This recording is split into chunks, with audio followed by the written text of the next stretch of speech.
ওইখান থেকে আমি এই সিস্টেমে ঢুকে আমি খুবই ভালো আছি, সুস্থ আছি। আমি এখন মেডিসিন ফ্রি স্যার চলছি। পাশাপাশি আমার মেয়েকেও আমি ডাইনোসিক দিচ্ছি। ওর পিরিয়ডের প্রবলেম ছিল, ওটাও শেষ হয়ে গেছে। প্লাস আমার স্যার হাজব্যান্ডকেও দিচ্ছি, ও মেনটেনে আছে। Wow, unbelievable. ভালো আছি, সুস্থ আছি স্যার। Thank you. অলরেডি আপনার সমস্ত মেডিসিন বন্ধ হয়ে গেছে? হ্যাঁ স্যার। কতদিন ধরে মেডিসিন ইউজ করতেন আপনি? আমি স্যার 12 থেকে মেডিসিন ইউজ করতাম, 2012 থেকে।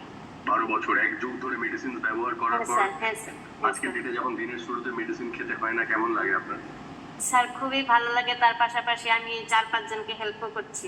Definitely you should help, because পৃথিবীর 60% মানুষ ওষুধের মধ্যে আটকে আছে, তাই তো? হ্যাঁ স্যার। এবং সেই 60%-এর মধ্যে 90% মানুষ জানেই না যে ওষুধ বন্ধ করা যায়, because doctors, medicine shop, everyone is telling